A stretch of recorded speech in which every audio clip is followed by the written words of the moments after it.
आज हमें बात करनी है श्रावक के अष्टमूल गुण पर। बालबोध पाठमाला भाग 3 पाठ 3 श्रावक के अष्टमूल गुण। ठीक है, देखो पंच परमेष्ठी जो हमारे पूजनीय हैं, जो परम पद है, उनकी भी मूल गुण होते हैं। उनकी पहचान हम मूल गुणों से करते हैं। देखा जाए तो ये लक्षण है। क्या है? लक्षण है, पहचान चिन्ह है। अरिहंत परमेष्ठी के 46 मूल गुण होते हैं। सिद्ध परमेष्ठी के 8 मूल गुण होते हैं। आचार्य परमेष्ठी के 36 मूल गुण होते हैं। उपाध्याय परमेष्ठी के 25 मूल गुण होते हैं और साधु परमेष्ठी के 28 मूल गुण होते हैं। बिना 46 मूल गुणों के अरिहंत परमेष्ठी नहीं होती। 8 मूल गुणों के बिना कोई सिद्ध परमेष्ठी नहीं होती। ऐसे ही आचार्य उपाध्याय साधु, जिस प्रकार पंच परमेष्ठियों के मूल गुण होते हैं, उनके पहचान चिन्ह होते हैं, उसी प्रकार श्रावक के भी मूल गुण होते हैं। श्रावक की भी पहचान चिन्ह होते हैं। वे पंच परमेष्ठी तो परम पद में स्थित हैं। उस पद को पाने के लिए तो इंद्र भी तरसते हैं, ऐसे परम पद है। किंतु श्रावक होना भी सरल नहीं है। श्रावक होना भी सरल नहीं है। जैन होना भी सरल नहीं है। समझ आया? श्रावक होना भी सरल नहीं है, जैन होना भी सरल नहीं है। किसे कहते हैं श्रावक? क्या होते हैं मूल गुण? श्रावक 3 शब्द हैं इसमें। 3 शब्द हैं। शब्द तो एक है, 3 अक्षर है। ठीक है, 3 अक्षर है। श्र अर्थात श्रद्धावान, व अर्थात विवेकवान, का अर्थात क्रियावान। श्रद्धा ज्ञान चारित्रवान जो है ना, वो वास्तव में सच्चा श्रावक कहलाता है। जिसे आत्मा की अनुभूति हुई है, जिसने पर द्रव्यों से लक्ष्य हटाकर निज आत्मा की शुद्धता को पहचाना है, निज आत्मा को शुद्ध अनुभव किया है, वास्तव में वही सच्चा श्रावक है। समझ आ रहा है? श्रावक किसे कहते हैं? और 8 मूल गुण बाह्य में उसकी लक्षण है। आंतरिक लक्षण तो उसका यही है कि उसने आत्मा की अनुभूति की है, वह श्रावक है। किंतु बाह्य में पहचान चिन्ह क्या है? 8 गुण। ऐसे ही साधु परमेष्ठी के हैं। अंदर में तो वे जो सदैव 7वें 6वें स्थान में झूलते हैं, जो निर्विकल्प आत्मा का अनुभव करते हैं, वे साधु परमेष्ठी हैं। किंतु बाह्य में पहचान क्या है? जो 28 मूल गुणों का निरंतर पालन करते हैं, वे साधु परमेष्ठी हैं। ऐसे ही श्रावक। ऐसा नहीं है परंपरा से, रूढ़िवादी से, कुल परंपरा से कोई जैन कहला रहा है तो वो जैन श्रावक हो गया। ये तो व्यवहार भी नहीं है। आजकल लोग कहने जरूर लगे हैं, किंतु ये वास्तविकता नहीं है। हम श्रावक की श्रेणी में नहीं आ रहे यदि हम ऐसे कार्य करते हैं तो। यदि हम 8 मूल गुणों का पालन नहीं करते, यदि हम सप्त व्यसनों में उलझे हुए हैं, तो हम श्रावक नहीं है। श्रावक नहीं है अर्थात जैन नहीं। श्रावक किसे कहते हैं? जैन। जैन श्रावक की बात चल रही है। जैन श्रावक ना, अगर हम 8 मूल गुणों का पालन नहीं करते, ना तो श्रावक कहलाने के योग्य है, ना ही जैन कहलाने के योग्य है। समझ में आ रहा है बेटा? देखो, प्रबोध और सुबोध नाम के 2 व्यक्ति हैं। वे आपस में चर्चा कर रहे हैं।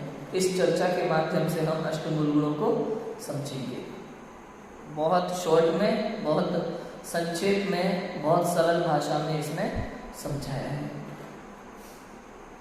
क्यों भाई? इस शीशी में क्या है? शहद। सुबोध क्या कहता है? शहद। वह पूछता है क्यों? सुबोध, वैद्य जी ने दवाई दी थी और कहा था कि शहद या चीनी अर्थात शक्कर की चाशनी में खाना, अतः बाजार से शहद लाया हूं। जैन है वो, जैन, लेकिन क्या लेके आया बाजार से? शीशी में शहद लेके आया है। क्यों? डॉक्टर ने कहा था कि दवाई या तो शक्कर की चाशनी से खाना है या फिर शहद से खाना है, इसलिए बाजार से शहद लेके आया है। देखो क्या कहते हैं, तो क्या तुम शहद खाते हो?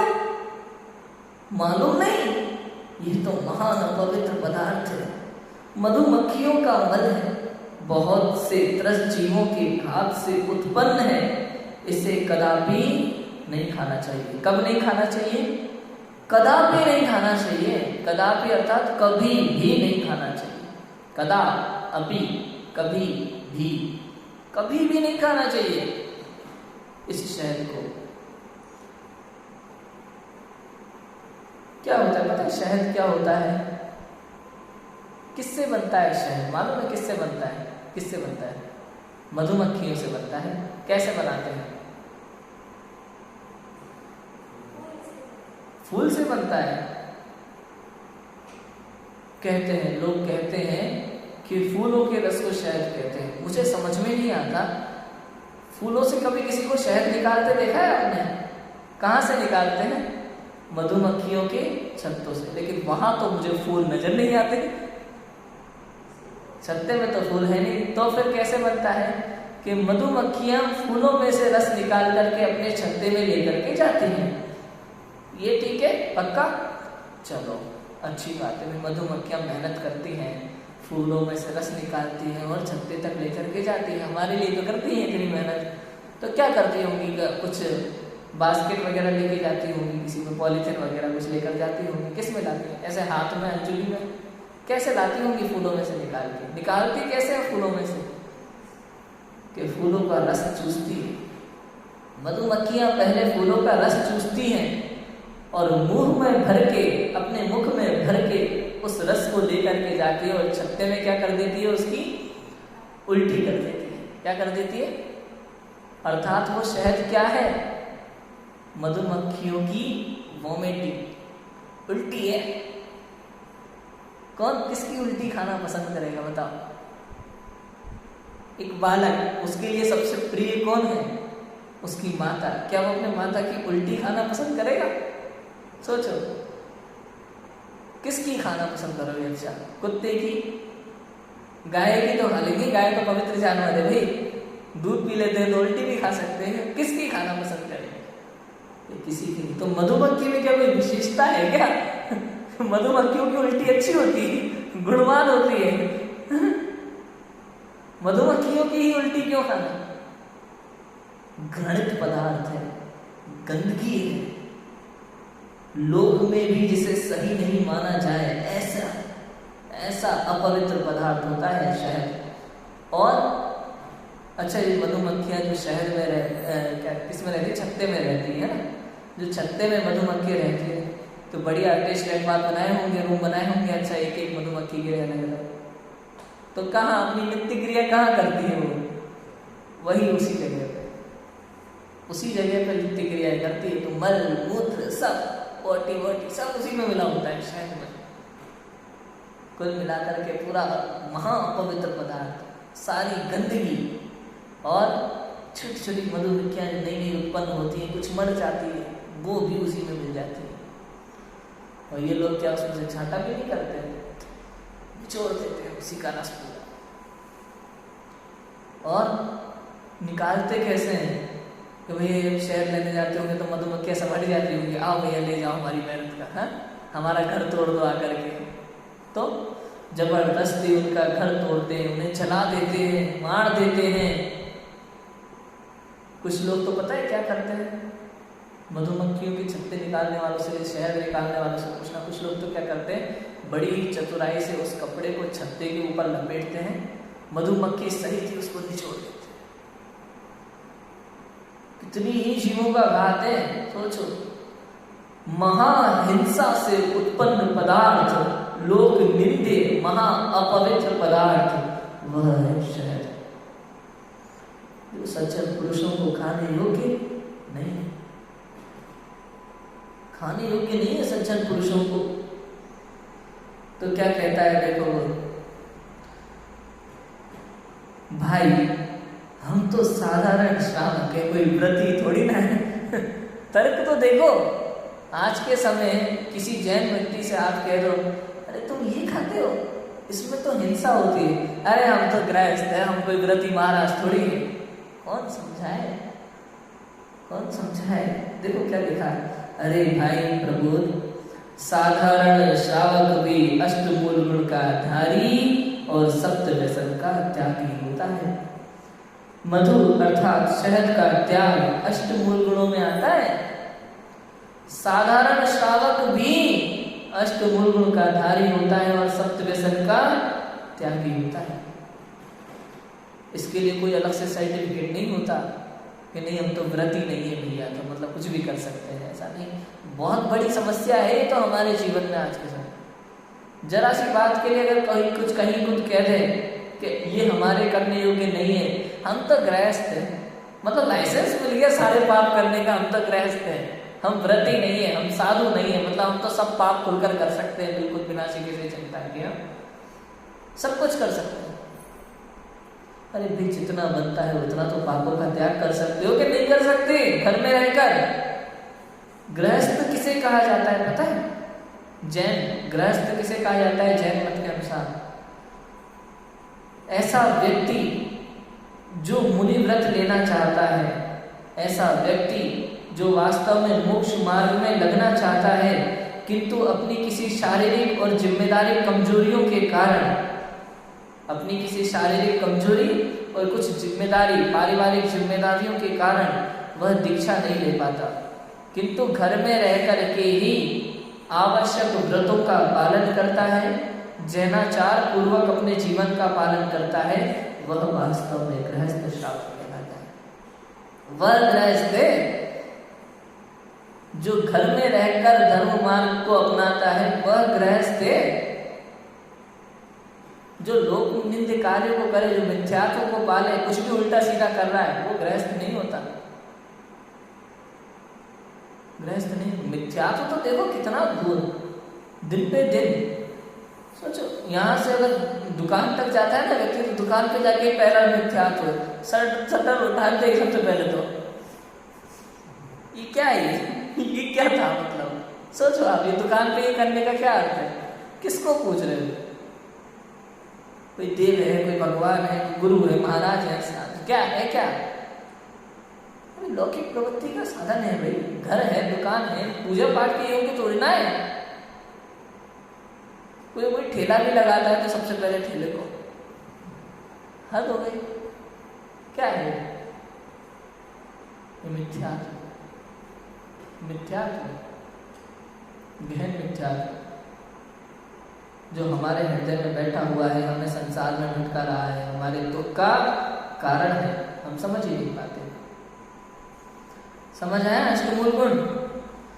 देखो मूल गुण किसे कहते हैं और अष्टमूल गुण में क्या क्या आता है। देखो निश्चय से तो समस्त पर पदार्थों से दृष्टि हटाकर अपनी आत्मा की श्रद्धा, ज्ञान और लीनता ही मुमुक्षु श्रावक की मूल गुण है। पर व्यवहार से मध्य त्याग, मांस त्याग, मधु त्याग और 5 उदुम्बर फलों के त्याग को अष्टमूल गुण कहते हैं। निश्चय से, परमार्थ से, वास्तव में, रियल में, सच में तो क्या है मूल गुण?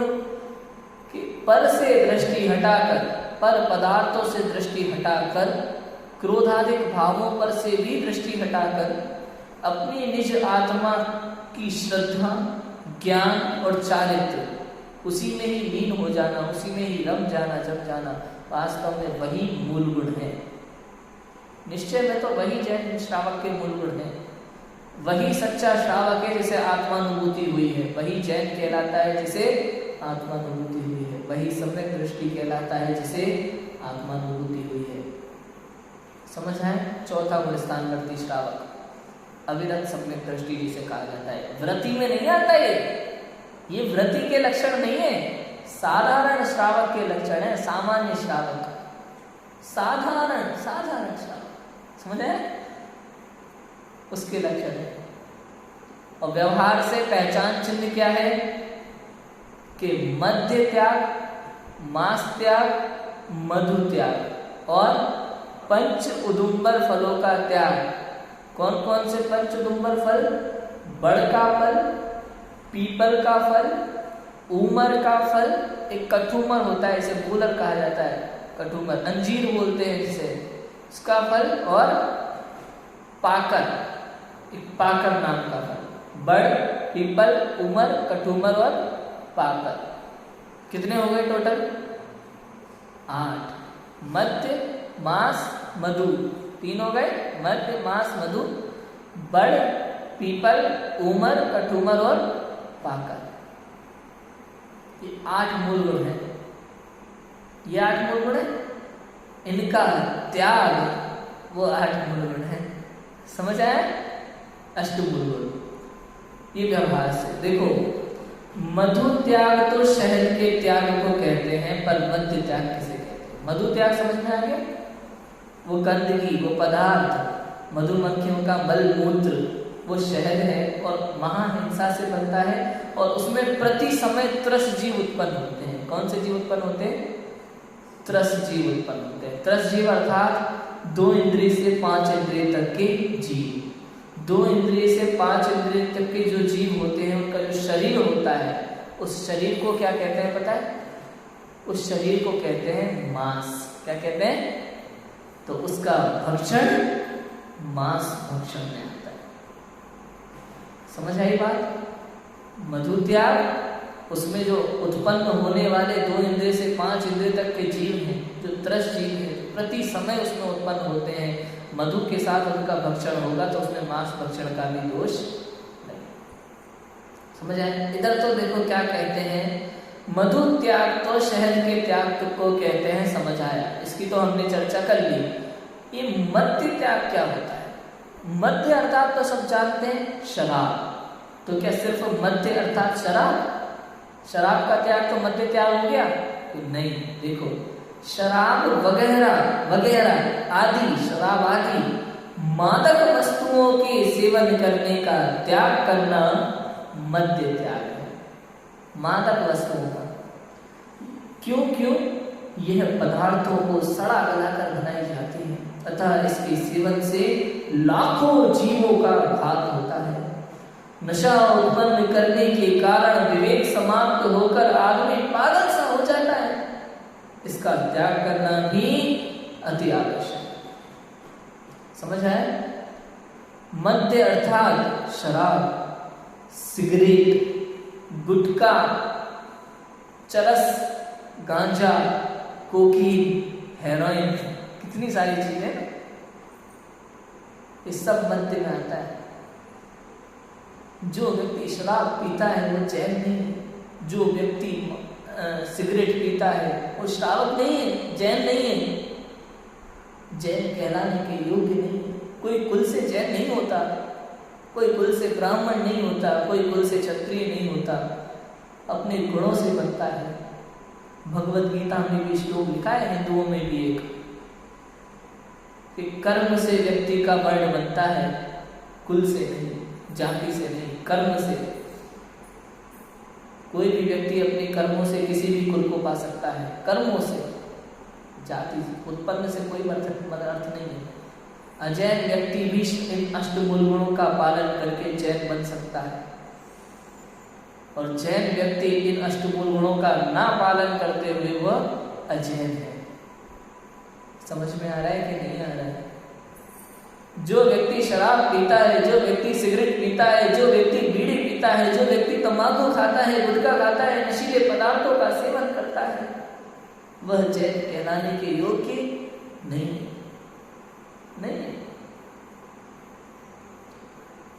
क्यों भैया? शराब में क्या समस्या है? वो तो फलों का जूस है। फलों का जूस नहीं है, वो सड़े गले फलों का जूस है। किसका जूस है? सड़े गले फलों का जूस है। पहले फलों को सड़ाया जाता है बहुत बुरी तरह, गंदी तरह, जब तक उसमें से खतरनाक वाली दुर्गंध न आने लगे कि कीड़े मकोड़े पैदा ना हो जाए उसमें, तब तक सड़ाया जाता है। इसको बोलते हैं मादकता उत्पन्न करना, उसमें मादकता उत्पन्न की जाती है, कीड़े मकोड़ों सहित उसका रस निकाला जाता है, उसे शराब कहते हैं। समझ आ रहा है? अरे शराब की बोतल का ढक्कन भी खुल जाए अगर, तो उसकी स्मेल से ही दिमाग खराब हो जाए। होता है कि नहीं होता? अरे ढक्कन तो छोड़ो, कोई शराबी व्यक्ति अगर पास से गुजर भी जाता है ना, तो हमारे सिर में दर्द होने लगता है, सिर भरना उठता है। कोई शराबी व्यक्ति होता है, कोई सिगरेट का धुआं इधर से निकल के जाए तो सिर में दर्द होने लगता है। अत्यंत पीड़ादायक है। पीड़ादायक कितने जीवों की महाहिंसा से उत्पन्न पदार्थ है, उसमें भी कहा ना, सड़ा गला के प्रति समय 2 इंद्रिय से 5 इंद्रिय तरस जीवों की उत्पत्ति होती है प्रति समय, तो वो उसका भक्षण, वो भी मांस भक्षण भी है। समझना है? मध्य मधु मध्य। अब देखो क्या मांस त्याग क्यों आवश्यक है कि त्रस जीवों के घात हिंसा बिना मांस की उत्पत्ति नहीं होती है, तथा मांस में निरंतर त्रस जीवों की उत्पत्ति भी होती रहती है। अतः मांस खाने वाला असंख्य त्रस जीवों का घात करता है, उसके परिणाम क्रूर हो जाते हैं। आत्महित के इच्छुक प्राणी को मांस का सेवन कदापि नहीं करना चाहिए। अंडा भी त्रस जीवों का शरीर होने से मांस ही है, अतः उसे भी नहीं खाना चाहिए। क्यों नहीं खाना चाहिए मांस? कि त्रस जीवों के घात अर्थात उसकी हिंसा के बिना मांस की उत्पत्ति नहीं होती, और मांस में निरंतर और त्रस जीवों की उत्पत्ति होती रहती है। बिना घात के मांस उत्पन्न नहीं होता, बिना हिंसा के मांस उत्पन्न नहीं होता। तो कोई पूछे मांस मतलब कोई किसी जीव को मार कर उसके शरीर को खाना मांस? कि नहीं, ऐसा भी नहीं। सिर्फ उतना नहीं, जिंदा व्यक्ति का मांस खा लो तो क्या वो मांस नहीं है? सोचो सोचो, अगर कोई जैसे मान लो चिड़ियाघर में, हम कुछ लोग जानवरों को देखने जाते हैं कि नहीं जाते चिड़ियाघर में? अभी अभी की कुछ घटना थी, राजू भाई आपने बताई थी ना मुझे, शायद ये किसने बताई थी, कि कोई शेर के पिंजरे में जानबूझ करके हाथ डाल दिया था उन्होंने, फोटो सेल्फी ले रही थी, तो शेर ने उस हाथ को ही खींच लिया, अपने मुख में ले लिया। अब सोचो, वो मरी नहीं महिला, वो महिला मरी नहीं, सिर्फ शेर ने उसका हाथ खाया, हाथ छोड़ो सिर्फ एक उंगली खाई, तो मांस कहलाया, भक्षण कहलाया कि नहीं कहलाया?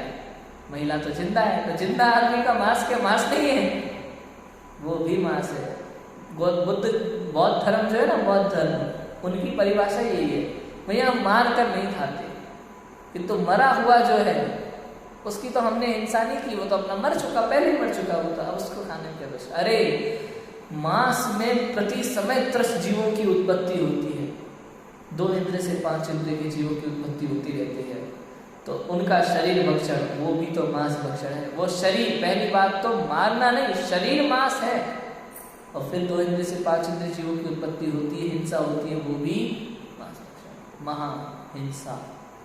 हिंसा नहीं, महाहिंसा है, महापाप है मांस भक्षण। और अच्छा, दूसरों का मांस खाना, अपना तो खा सकते हैं, अपना भी नहीं। ये शरीर पूरा मांस है, इसमें से खून, रक्त, पीप, जो कुछ भी शरीर का पदार्थ है सब मांस है। कुछ लोग क्या करते हैं पता है, जैनियों में भी अविवेक तो होता नहीं है, लोगों को समझ तो होती नहीं है, देखा देखी सीखते हैं, विवेक का प्रयोग नहीं करते, शास्त्रों को पढ़ते नहीं है, पाठशाला जाते नहीं है, समझ आती नहीं है। सब्जी काटते काटते उंगली कट गई, मुख में ले लेते हैं, उस खून को चूस लेते हैं, अपना खून चूस लेते हैं। वो मांस भक्षण है कि नहीं? वो भी मांस हो। एक खून की एक बूंद में भी त्रस जीवों की उत्पत्ति होती है, एक बूंद में भी,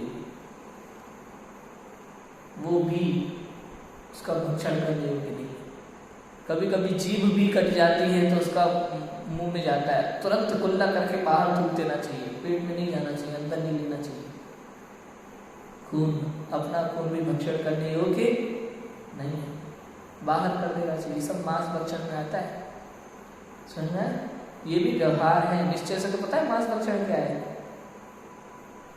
बनारसी दास ने लिखा है, देह की मगनताई एही मांस बाकी हो। शरीर के प्रति ज्यादा मगन रहता है ना, जो शरीर की सुंदरता के विषय में अधिक सोचता है, बार बार शरीर की सुंदरता का ख्याल आता है, देह में ही मगन रहता है, वो भी मांस भक्षण है निश्चय से। वास्तव में वो भी मांस भक्षण है। तो आत्मा की नहीं सोचता, आत्मा की सुंदरता को ना देखकर शरीर में ही मगन रहता है, वो भी मांस भक्षण है।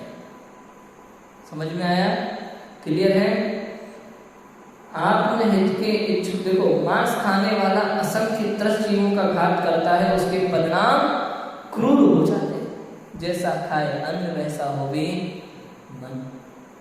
अत्यंत क्रूर परिणाम हो जाते हैं। किसी भी चीज को मार डालता है, उसे फर्क नहीं पड़ता, फर्क नहीं पड़ता, ली तलवार और फर्क नहीं पड़ता उसे। इसलिए कहा उसके परिणाम अत्यंत क्रूर हो जाते हैं। आत्महित के इच्छुक प्राणी को मांस का सेवन कदापि नहीं करना चाहिए। कब नहीं करना चाहिए? कदापि, कभी नहीं करना चाहिए। आत्महित के इच्छुक प्राणी को कदापि मांस का सेवन नहीं करना चाहिए। यदि आप अपनी आत्मा का कल्याण चाहते हो, यदि आप सुख चाहते हो, यदि आप भगवान बनना चाहते हो, मांस का सेवन आपको नहीं करना चाहिए। मध्य मास मधु समझ में आ गया? और पंच उदुम्बर फल कौन से हैं? कि बड़ का फल, पीपल का फल, कठूमर और ऊमर, इसमें लिखा बड़, पीपल, ऊमर, कठूमर और पाकर। ये 5 प्रकार के जो फल हैं, ये पंच उदुम्बर फल। इन 5 जाति के फलों को उदुम्बर फल कहते हैं। इनके मध्य में अनेक सूक्ष्म स्थूल त्रस्त जीव पाए जाते हैं, अतः प्रत्येक व्यक्ति का कर्तव्य है कि वह इन्हें भी न खाए। उदुम्बर, उदुम्बर समझते हैं? उदुम्बर मतलब मध्य में, पेट में, इन फलों के पेट में, उदर में 4 है। ऊमर इसमें छपा नहीं है, ऊमर नाम का फल इसमें बीच वाला छपा नहीं लिखा है इस वाले में। आप पूरा इसका दूसरा संस्करण देखोगे, ऊपर का कवर चेंज होगा, उसमें आपको नाम मिलेगा। ठीक है, बड़, पीपल, ऊमर, कटूमर और पाकर। ऊमर मुझे कंफर्म ऐसा नहीं पता है कि ऊमर का फल दिखने में कैसा होता है वैसा। तो बड़ कहा,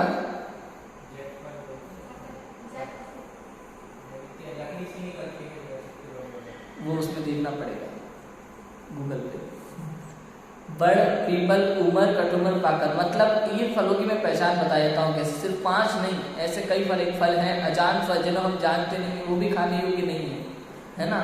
तो बड़, पीपल के फल कैसे होते हैं कि इनको आप तोड़ करके बीच में से ऐसे करके देखो, ऐसे करके, तो उसमें से ना उड़ते हुए जीव भी दिखाई देते हैं। ऐसे सूक्ष्म जीव होते हैं। कई शादियों में तो अंजीर की मिठाई बनती है, कटूमर की। इसलिए शादी का भोजन तो ना बिना विवेक के तो खाना ही नहीं चाहिए। मांस भक्षी लोग भी भोजन बनाते हैं वहाँ, जो विवेक का ध्यान नहीं रखते। हम किसी की भी शादी में कुछ भी खा के चले आते हैं। भाई जैन की शादी है, जैन की शादी, लेकिन बनाने वाले जैन है कि नहीं ये तो पता कर लेते हैं। किसी की भी शादी में कुछ भी खा के चले आते हैं। मिठाइयाँ रखी होती हैं, दिखने में तो लगता है मिठाई बहुत अच्छी है, माँ लेके उन्होंने क्या क्या डाला है उसमें कोई पता करा, पूछा? त्याग करके भी कुछ लोग खा लेते हैं, पता ही नहीं रहता उसमें अंदर उन्होंने क्या क्या मिलाया है। गलत है। मैं तो एक जैन कार्यक्रम में देखा था, हम पत्ता गोभी नहीं खाते, उन्होंने मिठाई पत्ता गोभी की बना दी थी। हमने जीवन में कभी सुना नहीं कि पत्ता गोभी की भी मिठाई बनती है। पता, वो तो अच्छा हुआ कि उन्होंने कहा भाई मिठाई पत्ता गोभी, तो अच्छा हुआ कि मैं मिठाई नहीं खाता जो मैंने ली नहीं। पता चला कि भाई मिठाई पत्ता गोभी की थी ना। कितनी समस्या है अपनी जैन मुमुक्षु में, समझ आए? विश्वास नहीं कर सकते आज के समय किसी के यहाँ। हम लोग कुछ भी खा जाते हैं, कैसे भी कर जाते हैं। सोचो, अच्छा आप सोचो, जिसके घर में कढ़ाई में मांस पकाया गया हो, उसको धो करके अच्छे साफ करके आप दाल बना करके खा लोगे क्या? सोचो सोचो तो सही। किसी मुस्लिम के घर में, किसी मांस भक्षी के घर में आप भोजन कर सकते हैं क्या उनके बर्तनों में? क्यों नहीं कर सकते? क्योंकि हमें पता है कि इनके यहाँ मांस भक्षण होता है, कितना भी धो लो वो शुद्ध नहीं होते। हमारे कितने ही जैन परिवार हैं, कितने ही जैन परिवार हैं जिनके घर में बर्तनों में मैगी बनाई जाती है। सब जानते हैं मैगी कैसे बनती है, उसमें सुअर की चर्बी मिली होती है। सब जानते हैं कि वो मांस है, उसे अपने घरों में बनाते हैं, उसी कढ़ाई को धो करके सब्जी बना देते हैं, सब मिलके खाते हैं, सब मांस भक्षी। जैन नाम कैसे लगाएं, कैसे कहें आपको जैन, कैसे कहें अपने नाम के आगे जैन कैसे लगाओगे? जैन श्रावक नहीं हो सकता ऐसा। बिना विवेक के, बिना जाने, बिना समझे कुछ भी खा पी ले बाजार से ला करके, वो जैन नहीं हो सकता, वो जैन नहीं हो सकता। वो जैन धर्म को बदनाम करने वाला है। आज के समय में, वर्तमान समय में फेसबुक पर डीपी लगाते हैं, डीपी के साथ लिखते हैं मुझे जैन होने पर गर्व है। बाजार में जाकर आलू की चाट खाते हैं, मैगी खाते हैं, विवेक नहीं रखते क्या खाना क्या नहीं खाना, लिखते हैं जैन होने पर गर्व है। कभी कभी लगता है खुलेआम सबके सामने भगवान महावीर का मजाक बनाते हैं, खुलेआम सबके सामने जैन धर्म का मजाक उड़ाते हैं ये जैन लोग। महावीर जयंती पर जुलूस निकालते हैं, डांस करते हैं, कहते हैं जियो और जीने दो, भगवान महावीर का सुख संदेश जियो और जीने दो। जानते हैं जैन धर्म का सिद्धांत है, जैन धर्म के नियम है कि जहां जीवों का घात हो वहां से हमें दूर रहना चाहिए। ऐसा भोजन, ऐसा जैन आहार वो जिसमें जीवों का घात ना हो। वो आलू जिसकी सुई की नोक बराबर टुकड़ा, जिसमें अनंत जीव उत्पन्न होते हैं। ऐसे जमीकंद पदार्थ, सर्व जमीकंद पदार्थ का त्यागी होना जैन होने का प्रथम लक्षण है। प्रथम रात्रि भोजन का त्यागी होना जैन होने का प्रथम लक्षण है। जो नित्य देव दर्शन नहीं करता, जो रात्रि भोजन करता है, जो अनछना जल पीता है, वो जैन कहलाने के योग्य नहीं। सत्य तो यह है। समझ पा रहे हैं क्या कह रहा हूं? सोचो, कहने से काम नहीं होता, दिखावा नहीं चलता है। क्या है, कुछ रहे और कर कुछ भी रहे, कह तो कुछ रहे और कर कुछ भी रहे, ये नहीं चलता। जैन धर्म का मजाक है।